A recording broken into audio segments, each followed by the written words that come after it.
Okay, so here is how you draw the curve. You'll notice that it's actually super simple. Well, sorry, not simple, but super similar to our previous code. Like if you look at this and compare it to, like, say, our vertical lines, like it's pretty much the same, right? Same statements. There's a initialization statement. We got the conditional. We draw a line. We increase it by a certain amount. So in our curve, the only thing that's different is that our I in the first line, we plug it into our x coordinate. So we're changing the x coordinate for the starting point. And for the ending point of the line, we're changing the y coordinate. So we've just kind of chosen where to put the I variable. We just kind of put it in different places. So if you do that, you end up getting that curve that draws this way. You might want to try, just for fun, like, how could you get the other curves going on? Like, I don't know, some people might have got the bottom curve by accident. This is a pretty common curve to get, as the opposite one. So in that case, I guess if I was to do that curve, let's think about how that would work. I'll just comment this one out. So if we were trying to draw this bottom curve, then we know that the first point, it's the y that's increasing. It's going down. So it's always the x is going to be 0. And it's the y that's increasing going down. So I do 0, comma, I. And then for the x, the x coordinate for the second point, the end point would be also increasing. So it's going to start at 0 and going up. But it's always, the y coordinate is always the bottom of the screen. So that's going to be height. So that'd be I, comma, height. So I'd end up getting sort of that to get the opposite curve. So we're sort of changing things just slightly. If I put them both on, we'll get a cool, like, I shape in the middle, and you can imagine some fun things going on in there. I think this pattern looks really cool when you start, like, making the stroke weight nice and slim.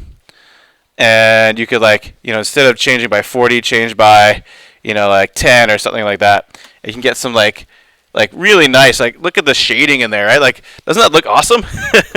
Like, you could print that out and hand it in as, like, your, I don't know, your art project or something. Be like, yeah, look at this. Of course, it took no effort whatsoever. But you get these cool patterns within patterns that can only really happen in this sort of, when you start doing many, many, many lines over and over again. So that sort of almost like, 3D looking pattern is just because we're doing many, many lines rapidly. And that's where a lot of power of computer graphics is just in its, ability to repeat things over and over again, create cool patterns.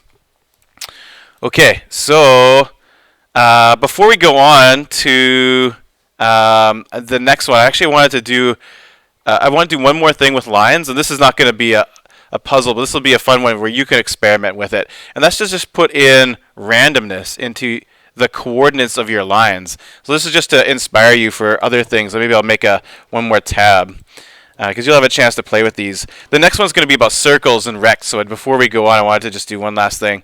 I'll make a new tab, call it rando lines. So I'll just basically do the exact same thing I was doing before.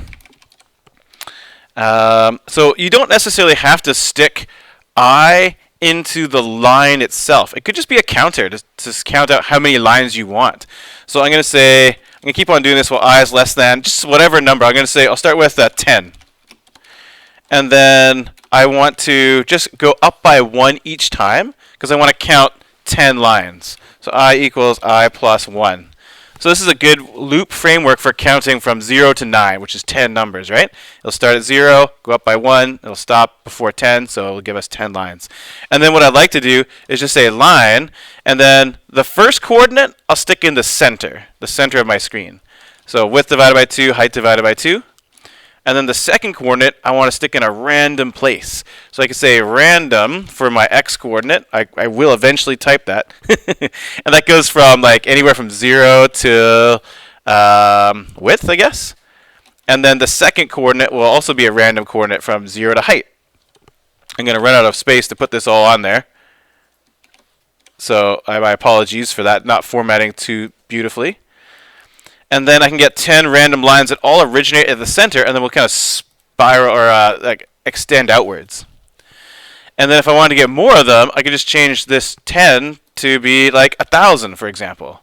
And I can get some cool like like explosions outwards, right? So like this reminds me of like manga where you have like Naruto like running, like exploding out from like some place, and like there's all these action lines that are going on sort of around him, right? So now we have like a manga action lines generator, which could be fun to do. And you could experiment more with this. You could try out different things with randomness. You know what? You might notice that they're sort of they don't really quite get to the edge. That's not very manga-like. Like in manga, they go all the way to the edge often. So how could you get to go further? So you could, expand the boundaries sort of beyond. You could be like width times 2 and height times 2 and just kind of get to go. Actually, that won't work, will it? You have to go also to negative height. So we'll have to kind of expand it. Just kind of go further.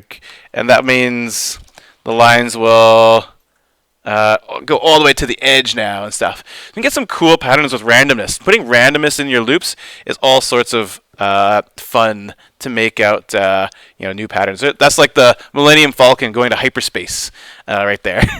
So that's what we're going to do for lines. We're going to stop with lines now, but there's so many things to do with lines. We want to doing some circles. So generating some circles, I'll let you know right here that the fill is a random number. And we're generating like circles. What's changing in this? It's not the x and y coordinates. The circles always are centered at the screen. What's changing is the size.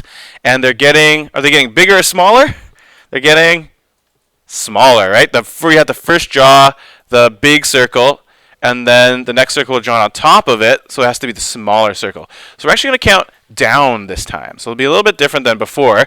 So we're going to start with the big circle and count down. You could get it all the way to the edge if you want. So if you finish this one, you could try to start it so that like you see circles like all the way out. So there's like circles that are bigger than the screen, so to speak. But try to just get like this going. If you don't get the randomness for fill, don't worry. Just start with getting some regular circles going down, and that'll be a good start just with that. All right, good luck.